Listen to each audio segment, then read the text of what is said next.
All righty, here we go again. This is part 3 of the video series that I've been doing on what I consider to be significant moves of the 20th century that humanity just stumbles through history with all these crazy things that are going on around us. And my contention is that a lot of these events were really orchestrated and controlled by the ruling elite, their moves on the Grand Chessboard, kind of nudging us down the road to their preferred version of reality and humanity and what we're staring at today, sort of as we're flying headlong into the Great Reset on the sort of downward side of the last, couple hundred years of whatever you want to call what they've been doing to us. But so this is, the first two were on the first half, basically, of the 20th century. And this one is basically on the second half. And I start kind of where I left off. And some of this stuff, they're just bullet points. I'm not going to go into much detail. Others I may just give a little bit of description on, maybe a little bit of background. But each and every one of these you can give full-on dissertations on, as far as the cultural, financial, economic impact of military of the various events and the impacts they've had on humanity, and how we've kind of gotten from where we were to where we are. So, and I think that's significant because we're being engineered down a path, and the events of, just like what we're going through right now with the events of the fires in LA. Well, we had the fire. There was a big fire here in Texas last year. The fires in Hawaii. There's just always something going on, and some of the events are smaller sort of versions, like the fire. That's one event of many that reflects sort of this there's warfare that's being unleashed on us, where they're consolidating their resources, driving people off of land, and that could play out dozens of times over the course of the next few years. Whereas some are significant cultural events that just wham, here it is, whether it's a new piece of legislation or a military event or some cultural event that happens. It tends to have a nudge, or sometimes a lurch of our culture into one direction or another. And that's where I think when you start lining them up, as I've done in this video series, just the totality of it just smacks you in the face. So I think there's something to it. Hopefully you will too. Listen to this and see what you get out of it. So let's dive in. So where I'm going to start off is basically where I left off on the last series, and that is right around the end of World War II. Out of World War II came just a bunch of stuff. I mean, it's just, you could do a video series just on all that, but it really marked the beginning of a path down the road that we're on now. So much of the technology, the research, the organizations that were developed, the systems that were developed. There's just a lot of stuff that went on that came out of World War II. So let's start there. And basically, this is the end of World War II. So all the fighting's done, and what you have in Europe is a lot that you don't get taught in history is not, this is not just about this sort of rise of fascism, and Hitler, as history is taught. What they really don't talk about a lot is the rise of the communist influence that was occurring around the same time. And that was significant, probably even more so than the rise of Hitler, if you look at, in the end, how many people died, and not to take anything away from what happened out of World War II. I mean, that was horrific. But we don't talk about the communist influence that was going on in all of Europe back then. They had captured Russia, this huge country, this huge, power. They'd captured Russia with the Bolshevik Revolution. They had set up the Frankfurt School in Germany, and just this commie influence, just this filthy, disgusting commie influence. And I say that because you just study a little bit of the Bolshevik Revolution, and you see just how filthy and disgusting these people were. They just don't care about humanity. They're here to kill, steal, and destroy. And they just hate with a loathing passion anybody that doesn't see the world the way they do. And that's what makes them very dangerous. So this was this was happening. And so at the end of World War II, you have the dissolution of everything, in Germany and Hitler and his armies and all that. But what you had were, Hitler had established quite a large spy ring in the European theater. And we had what was called the OSS at the time that was connecting to some of these tentacles. And I haven't researched a ton on it. I just kind of know enough to speak a little bit on it because it was the precursor of the CIA. So what we did is we basically took over a lot of these spy networks, and we brought a lot of these Nazis into work for us. And that would have been the OSS, because what we needed to establish, what we realized we needed to establish quickly out of World War II, was we needed to keep an eye on this growing communist threat, because it didn't end with the Bolshevik Revolution. I mean, they were advancing. Hitler, he pushed a lot of that out of Germany, but the rest of Europe, and then Germany again. I mean, it was a growing influence. So the spy network was really established and maintained to help keep an eye on what was going on with the communists. So, but it was born out of a lot of the fascist, the Nazi personnel they were basically doing the same thing. We wanted them to now do that for us, so they did. Just like Operation Paperclip, bringing over all the scientists, there was a pretty significant influx of Nazi personnel into the American infrastructure. And so we had the OSS, that's significant. And then it became, the CIA, and I think that the name of that operation in Europe was Operation Gladio. You can read a ton on it. I haven't spent too much time on it, but I know that it existed. All right, so now you have the CIA, and coming out of World War II, and the next significant event I would consider to be what was going on in China after World War II, and that was the conflict between Mao Zedong and his communist maniacs, and Chiang Kai-shek, who was more pro-freedom, pro-democracy, and more aligned with Western values. Again, haven't researched a ton of this stuff. You could just spend months and just tons of books. It's a lot out there on it, but I know a little bit. So, and I think originally, America was behind Chiang Kai-shek, and there were some things going on between factions that became sort of the counter to Mao, and they consolidated around Chiang Kai-shek. But there's a lot that went on there that got it to that point that I'm not going to go into. It was just, you had basically these two warring factions to decide the future of China, Mao Zedong or Chiang Kai-shek.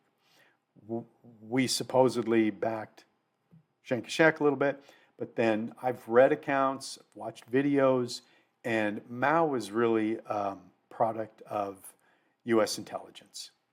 He went to Yale. I think he might have even been connected to Skull and Bones.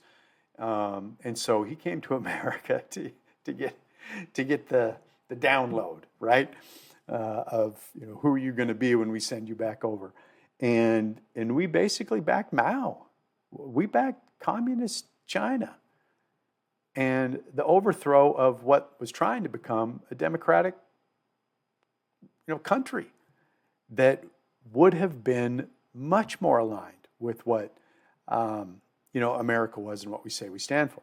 So imagine that. And it's hard to find that information now. I mean, Google just keeps a memory hole and stuff. It's harder and harder to find, but I had seen it. And again, is all this stuff propaganda? You decide what to believe, right? But it's compelling, at least. So Mao comes out the victor with the help of our CIA. So that's a significant move on the chessboard. And it really shows and begins to show more that, this ruling power is dividing up these countries, and what's coming out of these operations are, what you would call the strategic tension. That was really the game. Divide and conquer, strategic tension, play people off against each other.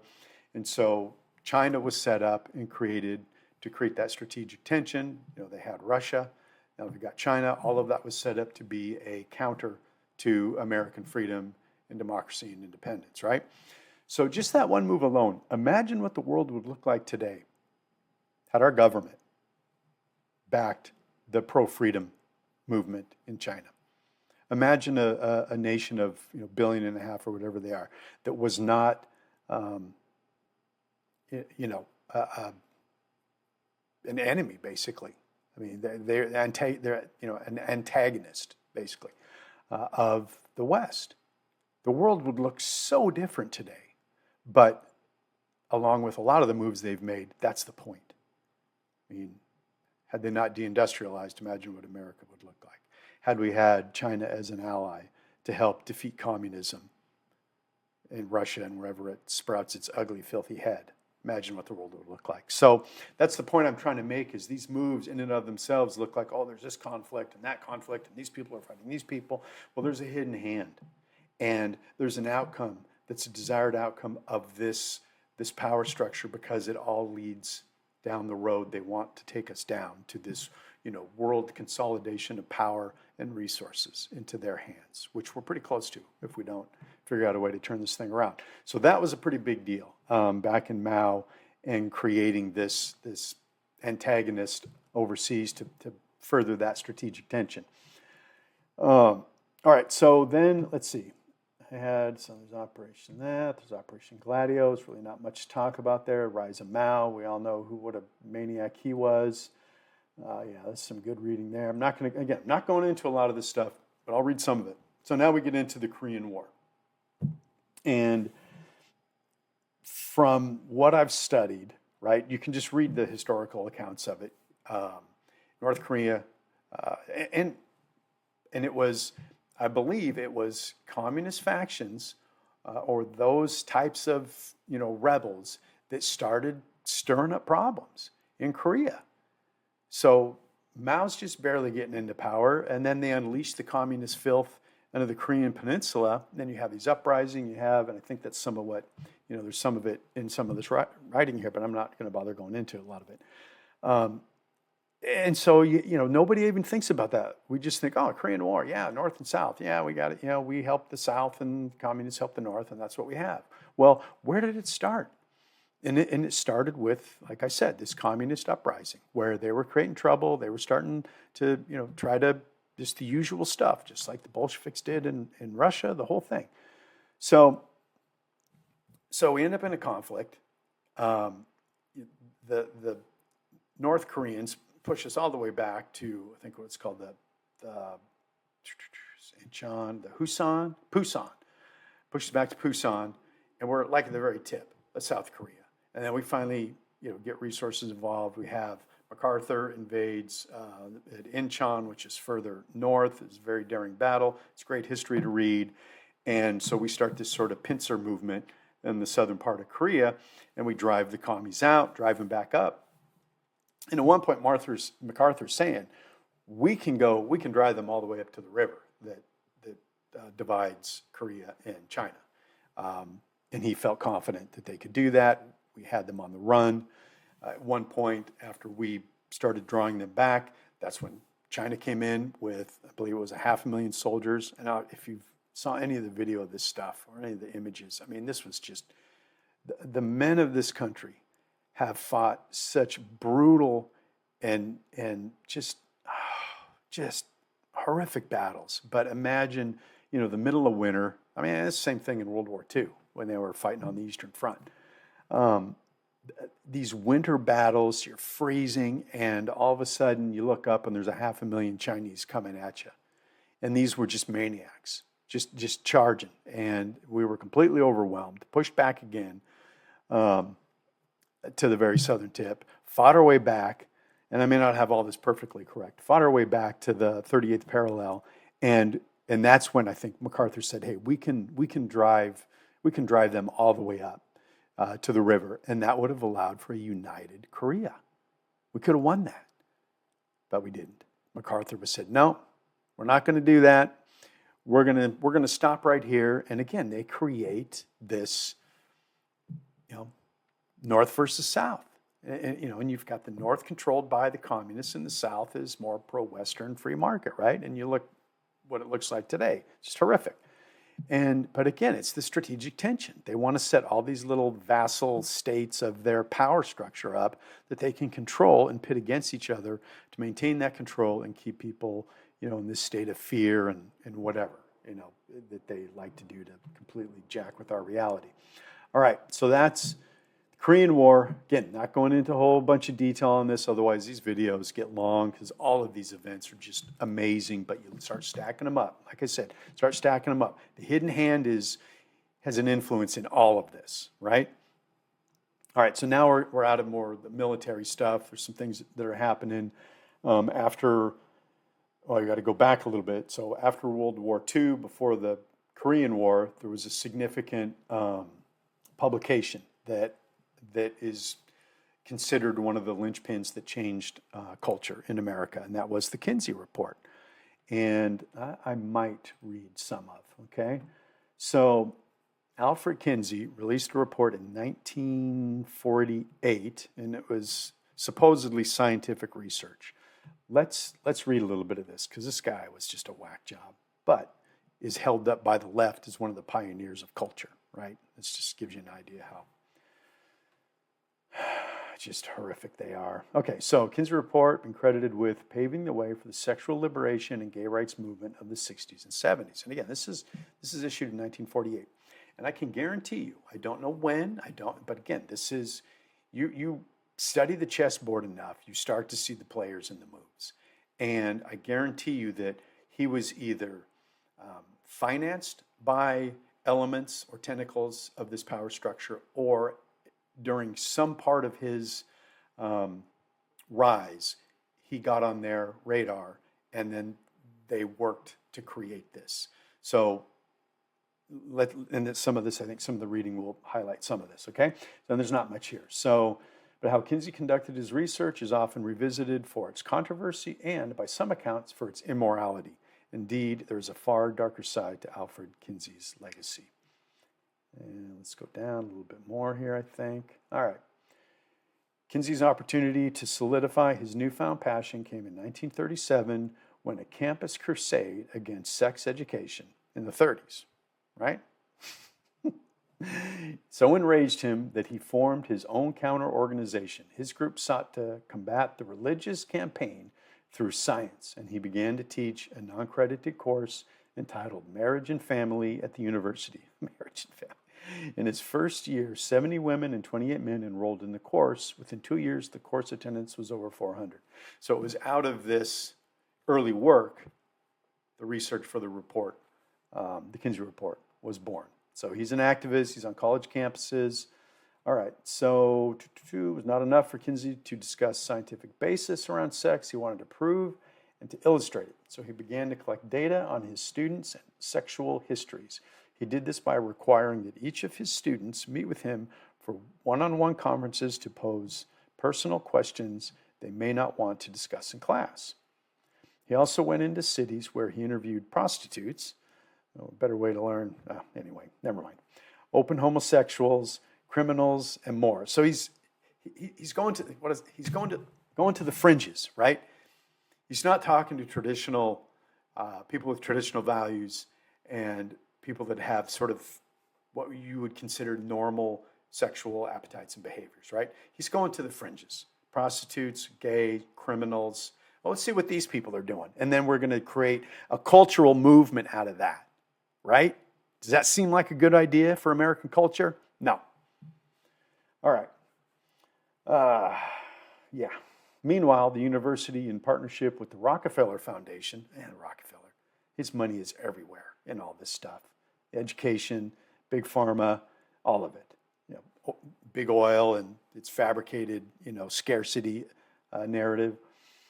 Rockefeller Foundation established the Institute for Sex Research in 1947, of which Kinsey was the director. So I'm not surprised Rockefeller money's behind it. Alfred Kinsey ultimately collected around 5,300 sex histories from his subjects, which he published in the first of his two-book series known as the Kinsey Reports, The Explosive 1948 Sexual Behavior in the Human Male. I think here's more. Okay, so we got a little bit more here. Dubbed by one religious leader as the most anti-religious book of our times. I see the narrative. They're building a counter narrative to our traditional culture. Kinsey's book provided theories on sexual topics ranging from masturbation to homosexuality. It quickly ascended the New York Times bestsellers, which is what they do, push it all to the top. You give all the big names and all the big, this is groundbreaking, and original and new, must read. So they promote it, with their PR, their propaganda, to make it the thing. Despite the fact that it had provoked widespread outrage, they didn't promote that, because that would have just shut it out. And our culture would have said, no, not having it.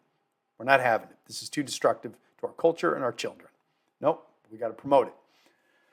All right, so widespread outrage for its frank discussion of previously taboo topics, including sex before marriage. Yeah, there's a reason they were taboo for so long. It's called traditional values. The reports made the astounding claim that perhaps the major portion of men have had, or will have at least some kind of homosexual experience in their lifetime. Kinsey posited also that 60% of teenage boys have had some kind of homosexual activities. The book also introduced the heterosexual-homosexual rating scale, which is now usually referred to as the Kinsey scale.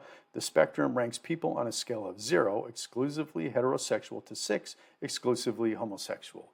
So, he's making stuff up. He's just making stuff up. That's the thing. This wasn't scientific research to then provide the outcome of that research. The outcome was already a narrative they wanted to push, and they built the research to back it. That's all. So we're going to go to the prostitutes. We're going to go to the gay community. We're going to go to the prisons. We're going to go to people that are typically, not in that more central role in our culture. And we're going to find the facts we want to build this case to start a movement around it. This is what they do, folks. Kinsey declared that one of his goals was simply to show that nearly all the so-called sexual perversions fall within the range of biological normality. Again, if you have to normalize something, it isn't normal. So this is what this is doing. It's normalizing all these fringe behaviors. It's what they do. Or that no matter what sexual urge one may experience, this is natural, normal, and acceptable. He further asserted this claim with 1953's Sexual Behavior in the Human Female, which was also so successful that Kinsey made the cover of Time that year. So, man, this is just a big thing. And again, I'm not going to talk about it endlessly, but this is a huge subject of what has began that wedge into our culture, that we're living the reality of that today. That traditional culture is now the fringes. Now the stuff you can't talk about, it's now the taboo. You're a wacko and a weirdo, and you're a racist, homophobic, bigoted, blah, blah, blah. If you even bring any of that up, this is the new normal. We are the counterculture. This is the new normal. That's how far they've gotten. And it started to a large degree with this report. That's why it's a significant sort of cultural marker in our history. Let's see. Billy Graham tried to defame him. It is impossible to estimate the damage this book will do to the already deteriorating morals of America. Boom. That is correct. All right. Upon his death, he seemed to have also prepared society for the sexual revolutions and human rights campaigns of the upcoming decades. He maintained a loving relationship with his wife and had 4 children of his own. Even this article. He's just a regular guy. He's married, 4 kids. If you read some of the accounts of what his normal marriage and life was, extremely on the fringes. I won't go into it here. But yeah, it just looks like a really good fella there, doesn't he? And so Kinsey. All right, so there's that in 1948, significant cultural shift out of his work there. And the next thing we had, I'm going to skip forward to the early 50s, 1953. We have Hugh Hefner stumbles onto the scene of our cultural revolution. Right? We all know what he was famous for, the Playboy dude, right? All right, so released the first issue of Playboy magazine, and the culture war begins. The Kinsey report, might say it started there. So Hefner, he was a key figure in the culture war, and if you dig into it, he was a honeypot. The Playboy Mansion was basically an earlier version of Epstein Island. And so the question, whenever you see somebody that sort of comes out of nowhere and is this big name, and all of a sudden there's all this PR and all this, whatever around them, you have to ask the question, how did they get there? Who elevated that person? And more recently, you look what they've done with Taylor Swift as a pop culture icon. Taylor Swift didn't do that on her own. She was chosen to be that person. And she was given the platform and the elevation and the hype and the public relations propaganda to make her who she is today. They do that with people over and over and over. And we just fall for whatever it is. Well, that's what Hugh Hefner was. And so people would come into the Playboy Mansion, they'd have their fun, he'd be recording it all, just like Epstein, and then they use it to blackmail people. He was just one of the early operatives, right? Let's see, the first edition of Playboy was 44 pages long and had no date on its cover because Hefner wasn't sure that there would be a second edition. He would launch Playboy's first issue with one of the most recognizable and fascinating starlets of film's golden age, gracing the cover, I'm going to have some issues today. Marilyn Monroe. Okay, so some nobody, right, goes out, hey, Marilyn, you want to pose for me with some naked pictures? And I think there were pictures that she already had. And she's just going to agree. No, that's not how it works. This is orchestrated stuff, all right? So another foundational piece of the culture revolution that's coming and beginning to build as a counter-narrative to what has been American culture, strong, traditional, faith-based culture. All right, so let's move on. What do we have after that? Let's just roll up to the 60s here.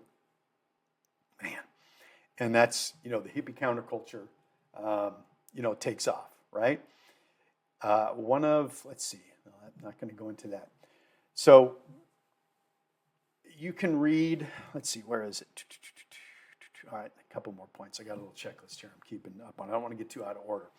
All right, so one of the earliest signs of that showed up early 60s. Maybe it was 1961 or so, 62.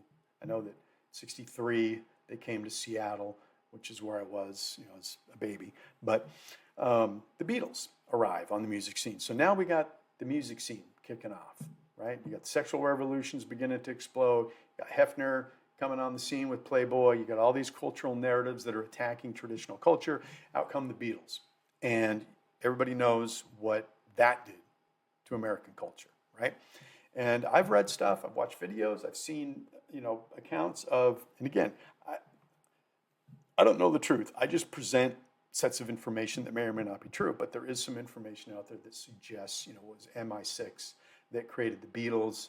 They found them, they put them together in the band, they wrote the music, and they made them what they were, right? Because they're working, that's British intelligence, American intelligence, CIA, they're working together on these, for this, basically this end goal of one world government and total authoritarian control, and weakening culture and debauching culture.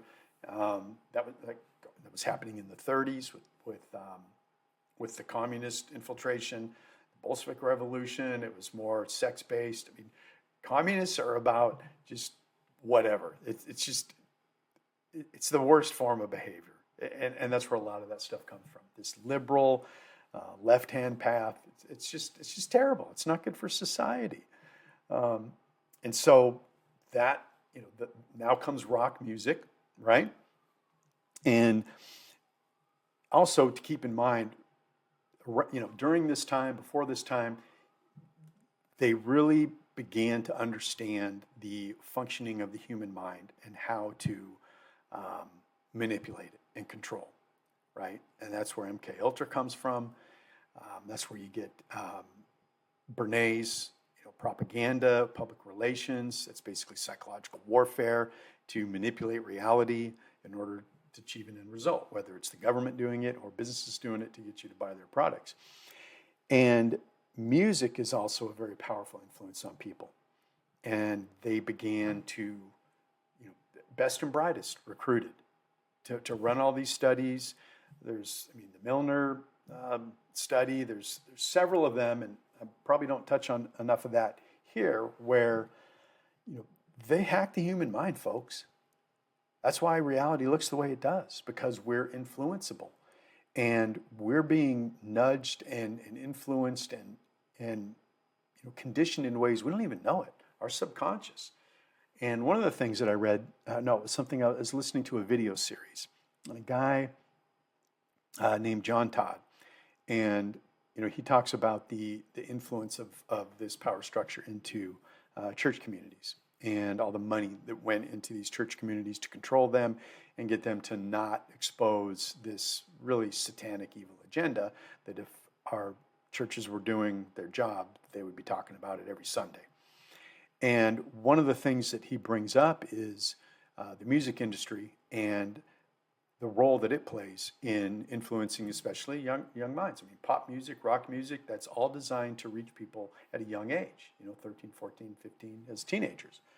And he made this comment that, and if you study some of this, I mean, music, resonances, frequencies, affects our brain differently. And there's something, I've read this a couple times, and I forget the exact numbers, but it's like the 442 hertz frequency, and there's a 444, 32. I'm getting my numbers way wrong. But, one of them, which was what music used to be made following, is more compatible with sort of calmness and natural energy and easier to assimilate and just good for the human soul. And the one that it was switched to back somewhere around this time was the one that creates agitation, feelings of agitation. And it's designed to do that. So, and that's what John Todd was saying is rock music is created to really create a negative effect on your mind. And he made this comment about how, I don't remember if it was him or somebody that he knew of, that they spent some time in Africa. And they come into this tribal village, right? And it might have been somebody that was already there doing some research or whatever. I cover so much of this stuff, people. It's just unbelievable. There's no possible way to retain it all. So I try to do the best I can, give you bits and pieces, and then you can research on your own. So his story, he says that went to this village, and the guys that were there tried to introduce this village to rock music, and this I think was in the 60s, and they basically freaked out. They just freaked out. No, they just turned it off, and they're like, man, and it was like taboo because these villages are more connected to like witchcraft, and they understand the power of all that, and they immediately saw it as witchcraft. So if that's true, I don't know. The story could have just made it up. I don't know, but it makes you think. And so here comes, the Beatles, here comes the music revolution, the British invasion, and then all of that, in America, and the Cultural Revolution is off and running, the 60s, hippie counterculture. All right. And so another element to that is I've done some research on the role that the CIA may have had in really bringing all that to America, right? It didn't end with the Beatles and MI6. If you read the book, and I didn't bring it up, but you can. It's easy to find. I did an entire episode on this. I think episode 9 of my video series on Rumble. But read word. One of those days, folks. Maybe I should just hang it up. All right. Weird Scenes Inside the Canyon by David McGowan and Nick Bryant, 2014. I read that probably 2016 or so.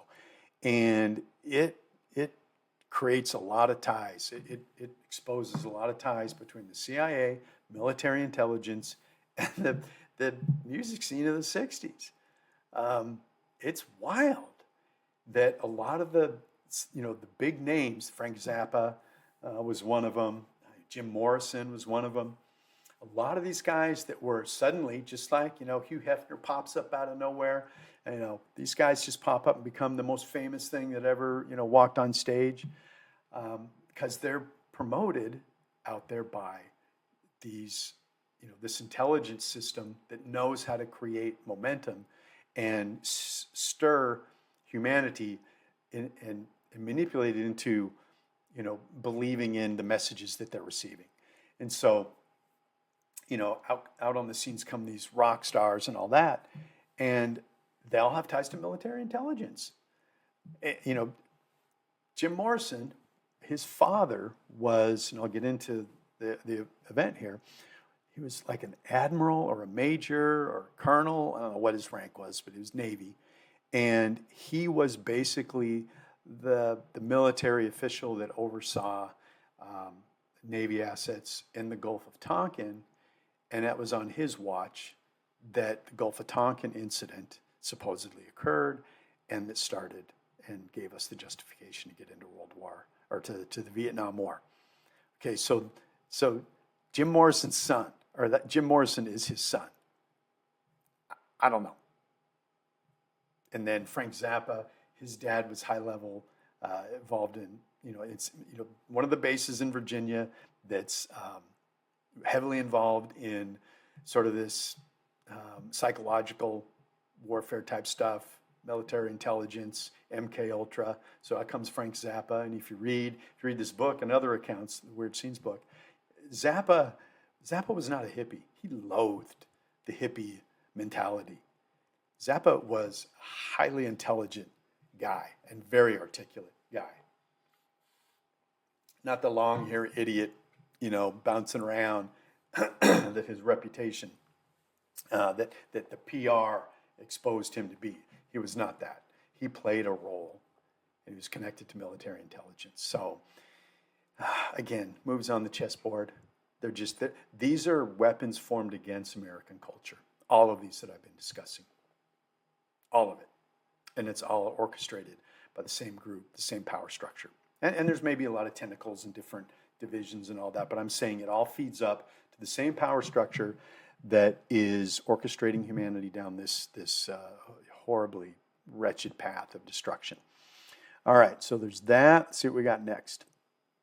And just briefly on that, and I tried to find this to show the actual information on this, but the main symbol of the 60s counterculture was the peace sign. And the peace sign originated supposedly from some guy that designed it as a symbol of I forget how he described it, to connect to. It was like the no nukes movement that came along in the 60s. That's where that came from. But the reality is, if you can find the information, it's harder to find on Google now. Sorry. We'll get it out there. That'll help. So, peace sign, if you haven't done the research, it's basically the upside down cross, the upside down broken cross. That's right. It angles down. It's not flat out. It's down. That's a terrible example, but that is that's an evil sort of symbol of ancient witchcraft, whatever. So, again, do some research on it, and then it's a symbol of death, basically, the upside down broken cross, right? Symbol of death, and then you put the circle around it, and the circle represents basically humanity. So,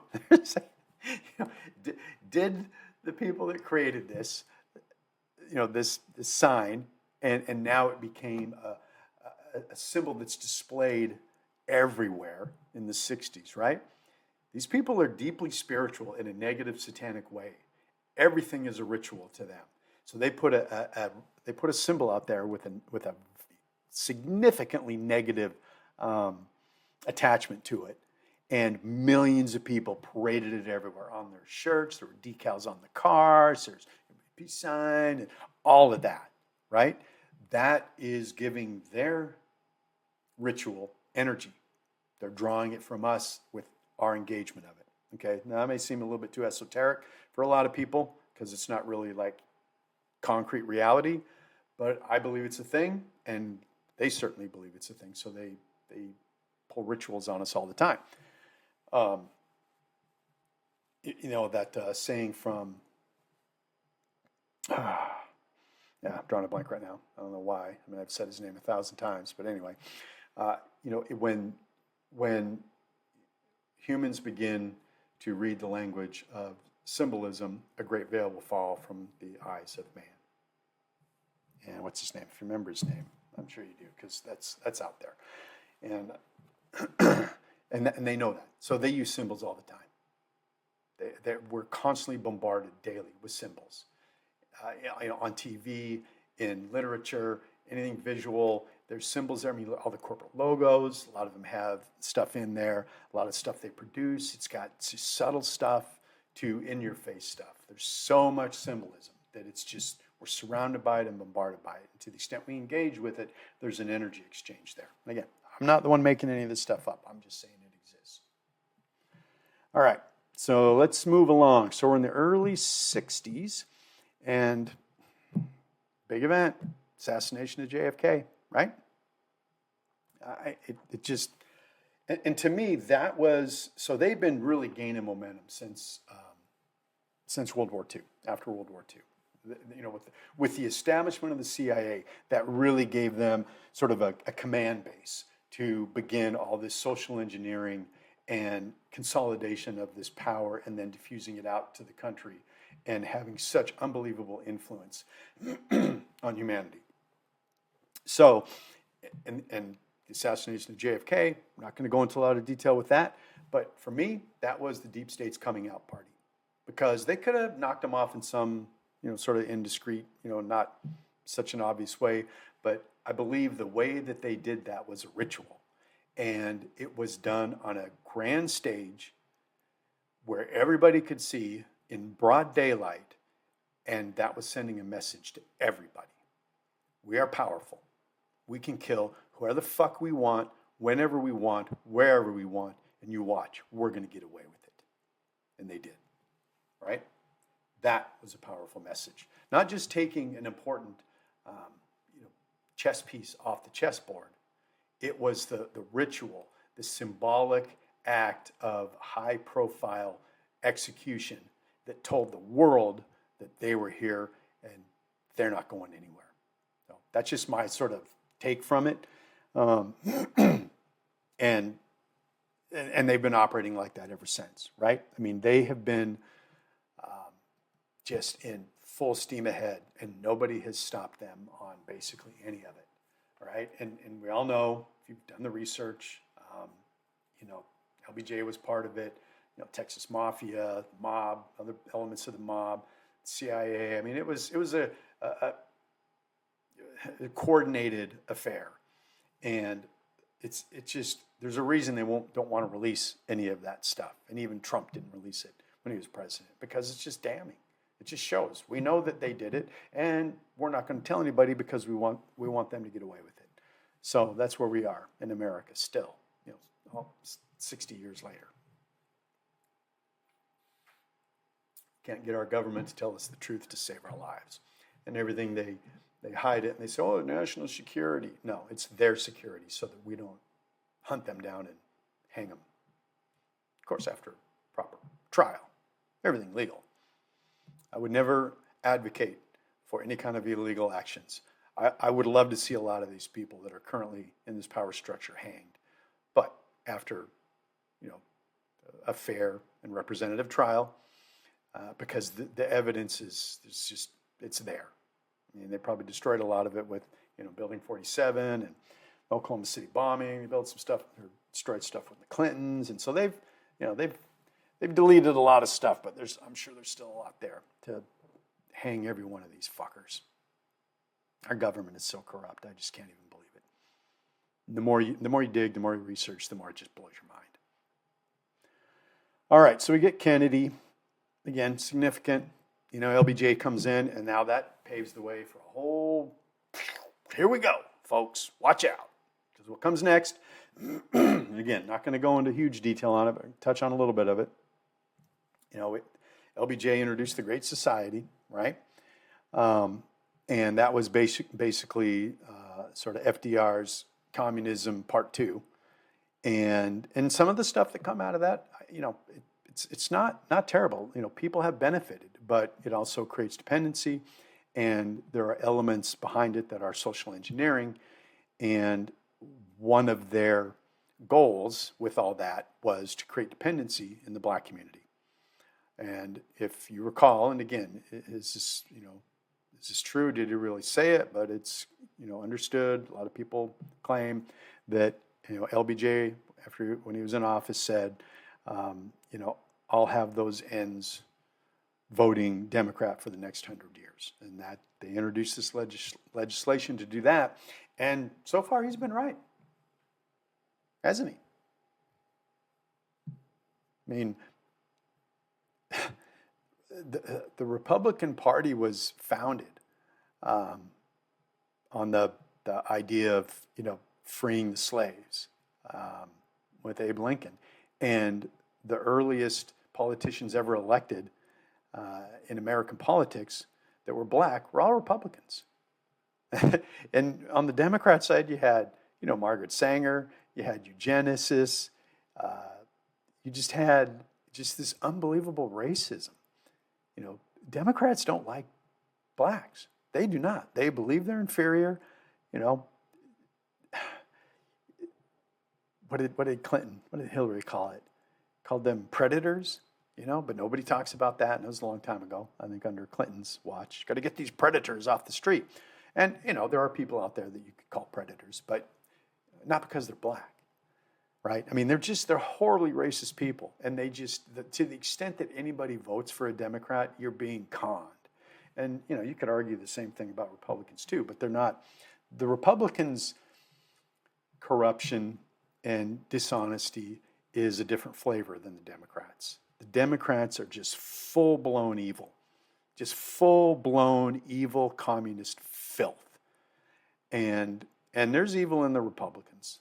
I have no doubt about it. George H.W. Bush was evil, right? There's some evil bastards on the Republican side. But the Dems are an organized mob of evil psychopaths. If they could line us all up in the streets and put a bullet in our heads today, they would gladly do it to 74 million Trump supporters.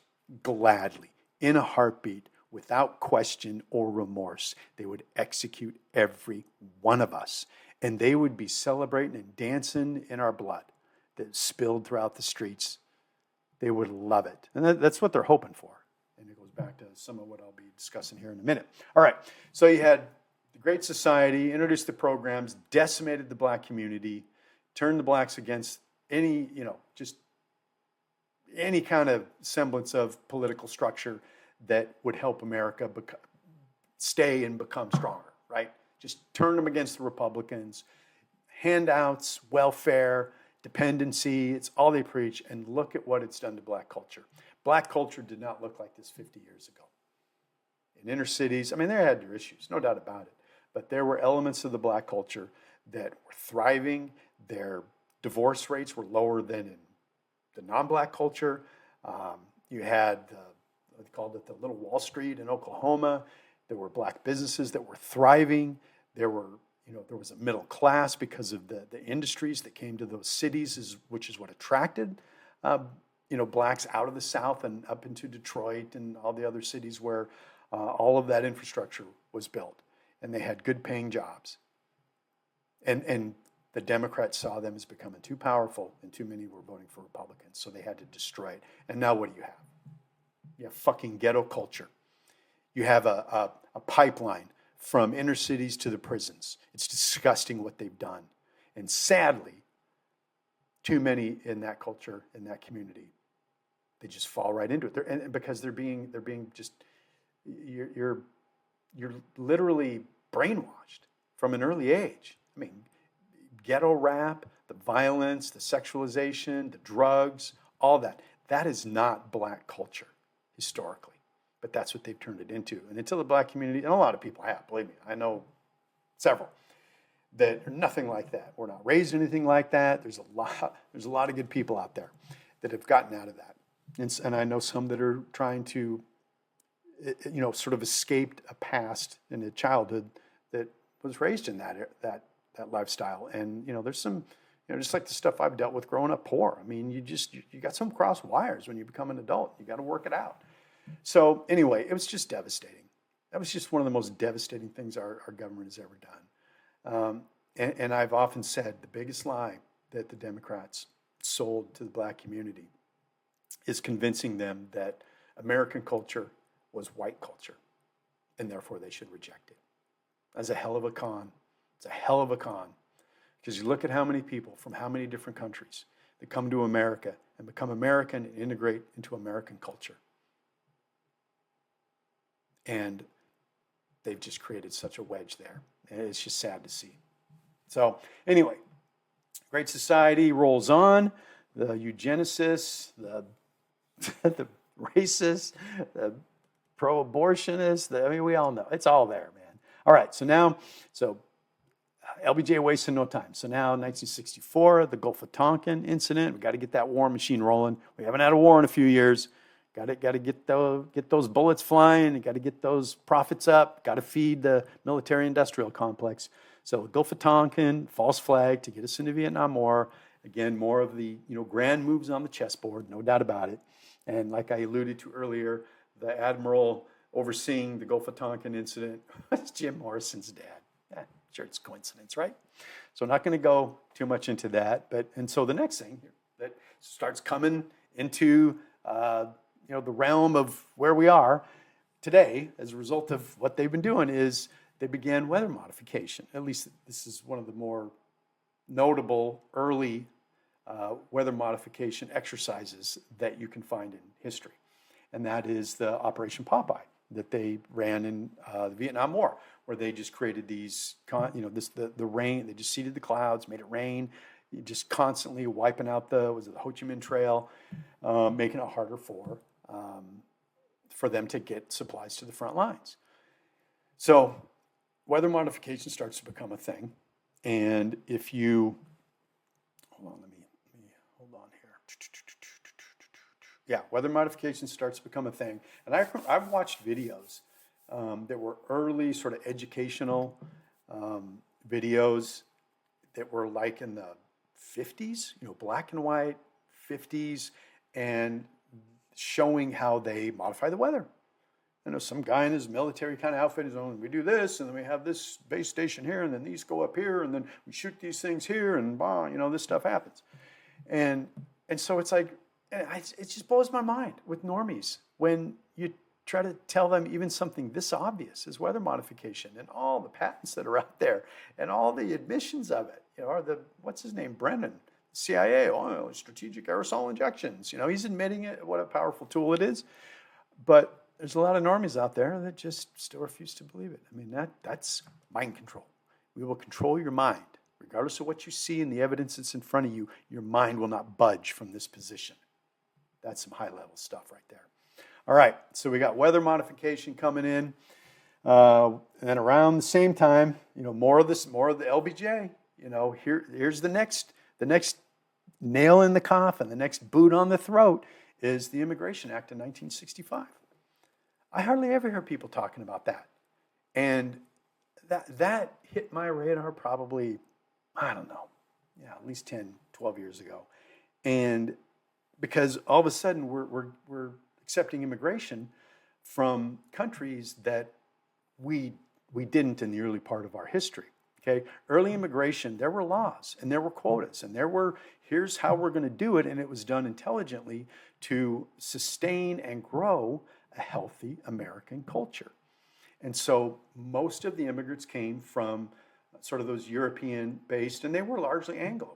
It's like, they're a bunch of racists. No, fuck off, man. I just get so tired of that. Everything that you say that has anything to do with another person that isn't a certain color, you're a racist. Fuck right off. Not to you listening, but you know what I'm saying, right? They're just so sick of hearing it. So largely Anglo, and because these countries were, developed and developing along the lines of American culture. So it was easier to assimilate and bring people over that could assimilate into the American culture. It was assimilation. That was American culture. And along come the fucking Democrats. Oh, no, can't have that. So, and it was, I think Ted Kennedy introduced it, but it took Republicans to pass it, right? So the Immigration Act passes. I've downloaded it. I've read it. I mean, I've got the PDF of it here. And it sets out entirely new quotas. And it starts with this claptrap gobbledygook, upside down, how it's going to make our country better, stronger. And it's just bullshit. It's not. It didn't. It hasn't. And but it paved the way for what came later, which is, and I don't know if they had all this stuff cooked up and just rolled it out incrementally like they always do, but it paved the way for sort of, you saw in the, I think it was the late 80s, early 90s, it started really gaining steam as an agenda item, and it's the idea that we're a multicultural country. No, we're not. We're not. We never were. Okay? That's a lie. Just a big, fat, stupid fucking lie.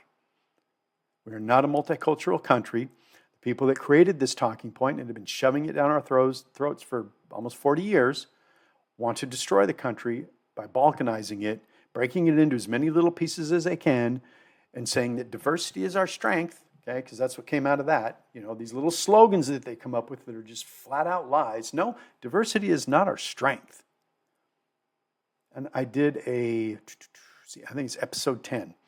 I wrote an article many years ago about, multiculturalism versus assimilation and traditional values versus progressive values, and how those two influences have just completely redrawn our culture, and we're living it now. We are not a traditional culture. That part of our culture is on fumes, and the Immigration Act is what paved the way for them to legally import, I think it was Ann Coulter many years ago called them peasant nations, peasant cultures. And she's right, peasant cultures. They're undeveloped. And look what's happening now with all the illegal immigration just coming across the border. Forget the Immigration Act. You don't even need law anymore. Just send them in. These are peasant cultures. They're not as developed. And so they don't assimilate as well. There's a higher rate of incarceration in some of those, immigrants that come here, and you look in the prison systems, kind of speaks for itself. And so you get this balkanization and you get this conflict. And, the big sort of trope that the libs pushed during the 60s when all this was coming about was tolerance, that we had to tolerate. And it showed how strong we were if we could tolerate all these things that were different. And yet they were all there to destroy us, and our tolerance was used against us. So there's an old saying from, one of the early guys. I'm struggling with names today.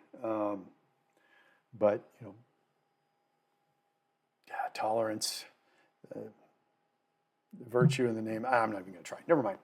Maybe I'll post it at the end here once I haven't revisited it in a while, but it's basically, tolerance is not a strength.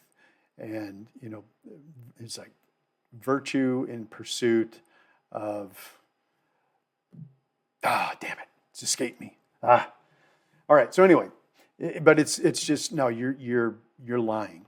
All this stuff is just a big lie. They're just packaging lies, and they're using propaganda to sell it to weak-minded, not even weak-minded, but just unsuspecting people, because we believe the system that's built around us, at least before we wake up. And then you see how corrupt it all is, just like I believed it for a certain part of my life. So, all right, so anyway, I've got a few more of these, and I'm probably going to have to stop because this is, I think, running a little bit long. I'm trying to break it up into pieces here, and I'll do a two-part on this one, just like I did the first half of the century.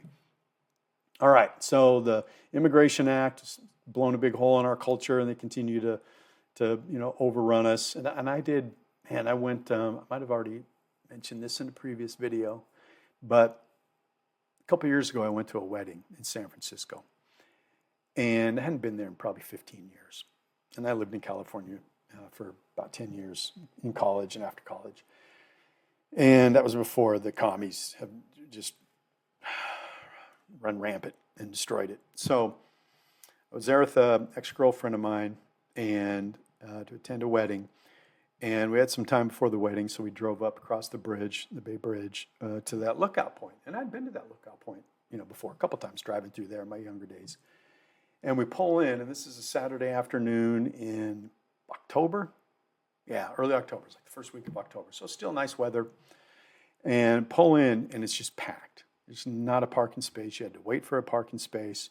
By the time we pull in and park, and I'm getting out, and I'm looking around, and I'm just shell-shocked. I'm shell-shocked at what I see. And I think we were the only white people there. And it was just all third world, just a sea of third world whatever. None of them speak in English, and I guarantee you, none of them give a shit about American culture, about American values, about American people, about white people, about anything. They're just here for their own selfish whatever. They're not going to assimilate. It was just a sight. And I looked at my ex-girlfriend and I said, we've given away our culture. We've given away our country. And that was just a little microcosm. It was like ants crawling over, a carcass, just infested. And it was just there was such a consolidated, just this, in one place, a sea of this humanity. It was a couple hundred people there. I don't know how many cars are allowed there, whatever, but it was a couple hundred people and it was packed. No white people. They all looked like they were visiting from some other country. Nobody speaking English. And I was like, this is what's happening. And nothing against, I wish the best for all those people and all those countries, but don't I get to stand up for, and shouldn't I be able to protect my culture that I was born and raised in? Or am I just supposed to give it up while somebody from somewhere else comes and squats in it and takes advantage of everything that my tax dollars afford? Man, some serious bullshit. And again, you even mentioned that kind of, you're racist. No, it's not what it's about. It's about culture. Borders, language, culture, Michael Savage said. That's it. Borders, language, culture. Borders gone, language is going, our culture's on the ropes. And that's why America is where it is, right? All right, so let's move on from that. I wanted to briefly, every now and then I'll flip the TV around and I'll watch some old movies. I just as a comparison, and some of it is to just get away from all the social engineering. I just can't watch TV. It's just garbage. So I'll watch his old movies. And I was flipping through a while back, and I came across one of the classic movie channels, and it was let's see, let's go here. So it's Great Society, Gulf of Tonkin, Operation Popeye. Immigration, Hart-Celler Act, Immigration Nationality Act in 1965. Needs to be repealed, folks. We need to get back to the immigration standards that built this country. Not this multicultural, absolute destruction that not just America, but every other Western civilization country is experiencing, because that's why it was created, to destroy us. Okay? China gets to be Chinese, India gets to be Indian, Pakistan gets to be Pakistani. I mean, all of these countries get to be their culture and their unique people, except all what were once largely Anglo Western civilization countries. That's by design. They're destroying us. And I've spoken about that before, so it's nothing new. All right, so let's, Our Man Flint. I came across this movie. I remember watching it when I was a kid, right? And it's kind of a spoof on James Bond. And so it's cheesy 60s, so the visuals aren't that great, but I just watched them just to see, and I was mildly entertained. It was interesting and a little bit comical, and there was I think 2 or 3 movies in this, and there were a couple. I recorded a couple of small video grabs of what I would call disclosure, revelation of the method, back in the mid-60s, folks. Right, so I'm just going to show you a couple of them here, just little comedic content. All right, so here's one of them where they've got a double for the president. They kidnapped the president, put a double in his place, and now this bad, mysterious shadow force is trying to take over, humanity, right? And the first one, they just drop, and this has nothing to do with anything, but they just drop this little thing in here. So this is the commander-in-chief of the country, the fake one, right as they begin to depose him and get the original one back in and save the day towards the end of the movie. All right, so let's watch this. It's at the end of this. You realize who you're talking to? I am the commander-in-chief of the Army, the Navy, the Air Force. I call on all loyal Americans to picket the White House, write your congressman. Don't let them throw any new water. What the hell? Where did that come from? This movie had nothing to do with that. And I was rolling after I saw that. Don't let them fluoridate your water? They're telling us in the 60s. I mean, come on. This the stuff that we talk about, all the stuff that's happening today, none of it's new. They've been running this stuff on us for decades. That's why our culture and the average human looks and acts the way they do. This stuff has been going on forever. Right? Don't let them fluoridate your water. I just had to rewind, like, what the hell did you just say? Oh my God, it's hilarious. Okay, so now one more. This one has to do with weather modification. And again, this is one of this evil group has created all these horrible, horrific storms around the world, kind of like what we're seeing today, a little bit flashes of North Carolina, right? Other stuff. And so this is our government and military trying to figure out what to do because they're threatening to end humanity with these weather weapons. But weather weapons don't exist, and it's just all a hoax, and everything we're seeing is climate change, right? Holy cow! It's amazing how you can't wake people up when all this stuff is so in your face. It just blows my mind. God. All right, so let's watch this one. Who is doing this and why? Huh? It's the work of madmen. Oh, mad saint. Oh, they're brilliant. They're brilliant. They're demonstrating that they can control the weather. Burn wheat belts in the desert.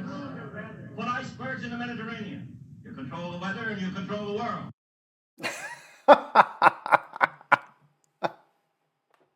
You notice how he says they're brilliant? They're giving themselves a little hat tip, paying a little homage to their brilliance, right? Saying, oh, no, these aren't just lunatics. These guys are brilliant. You can control the weather, you can control the world. LBJ said that. And so it was around the same time. Been running these plays on us for a long time, folks. And they've been telling us all about it for a long time, too. So this stuff cracks me up. So you watch these old, you see stuff. And once your eyes are open to all this, you just see stuff. It's not just movies from the 80s or 90s and current. This stuff goes back to the 60s.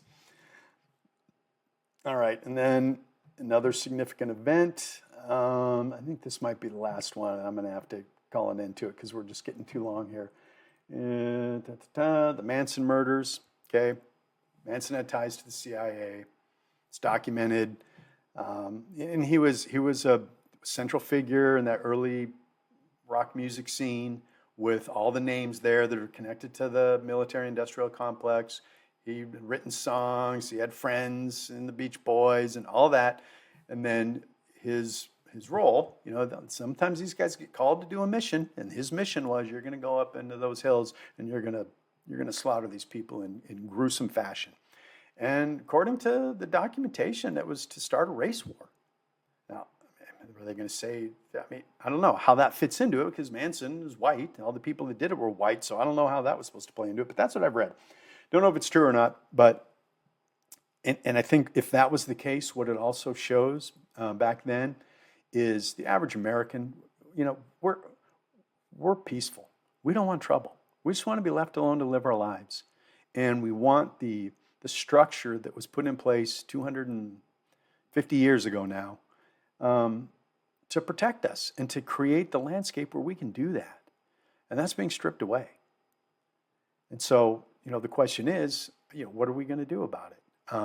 But what this shows is just how peaceful people are. And we have been provoked and provoked and provoked and provoked continuously throughout all this time. The fear-mongering, the violence, the false flags, the violence, the school shootings, the 9/11, just so much. We're constantly attacked by these people, not random lone wolf guys like they sell on everything that happened. Lone wolf here, lone wolf there. No, there's a hidden hand. These are moves on the chessboard to achieve a certain result, and they're not going to stop. They're not going to stop. We're not going to stop them legally, politically, culturally.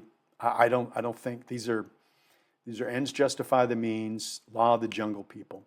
They're rabidly vicious and evil, and they hate their enemies with like I said earlier, with a passion, and they want to kill us.